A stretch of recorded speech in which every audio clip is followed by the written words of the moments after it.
क्या आपको लगता नहीं कि यह सवाल भले वो कहें कि मैं सरकार से पूछ रहा हूं, लेकिन यह सेना के शौर्य पर सवाल खड़े कर रहे हैं? उनको भरोसा नहीं अपनी भारतीय सेना पर। देखिए, ओवैसी साहब ने 11 सवाल पूछे हैं। पहले मैं डोकलाम पे आने से पहले ये पूछना चाहता हूं कि क्या हर उल जलूल जवाब का सवाल का जवाब देना जरूरी है? मैं ओवैसी से पूछता हूं, क्या आपने अपनी बीवी को पीटना बंद कर दिए है?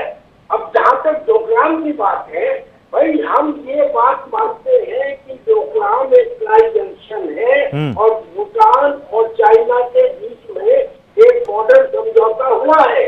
लेकिन हम ये भी जानते हैं, एक जमाने में जब प्रॉब्लम नई दिल्ली में कही जाती थी, चाइना के बॉर्डर पे नहीं कही जाती थी। आज उसका सॉल्यूशन है, और सॉल्यूशन क्या है कि भूटान के साथ एक एग्रीमेंट हुआ है कि हम भूटान से कोकराझार आसाम तक 58 किलोमीटर की रेल लाइन बना रहे हैं। और उस समझौते के अंतर्गत ये भी समझौता हुआ है कि भूटान और इंडिया एक दूसरे के सिक्योरिटी कंसर्न को वरीयता देंगे।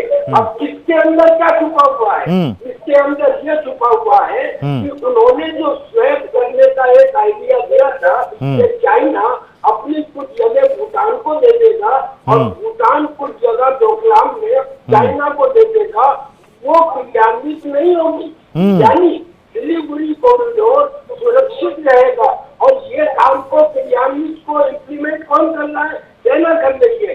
और अब अगर कोई ऐसा आदमी ओवैसी जैसा इसके ऊपर सवाल उठाए तो क्या इसे सीधे सीधे सेना के शौर्य पर जवाब न माना जाए?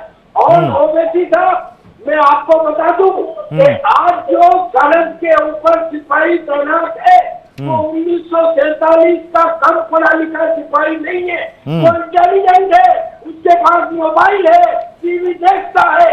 आप जैसे नेताओं के आचरण और भाषण का उसे पता लगता रहता है। कल्पना कीजिए अगर उसके दिमाग में ये आया कि क्या मैं आप जैसे नेताओं के लिए अपनी जान की बाजी लगाऊं, आप भागते फिरेंगे। इस किस्म के सवाल उठाने बंद कीजिए। मैं इनके एक एक सवाल का जवाब दे सकता हूँ। ये जो प्रोग्राम के ऊपर बोलते हैं कि एक जमाने में प्राइम मिनिस्टर जब प्राइम मिनिस्टर नहीं थे तो उन्होंने ये कहा था कि जो समस्या है वो दिल्ली में है। हाँ, उस समय थी। हाँ, की जो थी आज तक नीचे अटके हुए हैं। लेकिन इस दौरान अगर कोगरा हाइट हो या हॉट स्प्रिंग हो, इसमें डिसएंगेज करवा लिया गया है।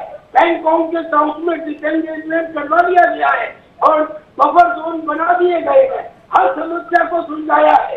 एक ऐसा भी समय आया था जब चीन हमारे सामने आके गिड़गिड़ाया था, जब हमने एक चोटी के ऊपर जिससे उनके मोहल्ला जनजन के ऊपर नजर पड़ गई थी, उसके ऊपर कब्जा कर लिया था। तो ये समझते ही नहीं है।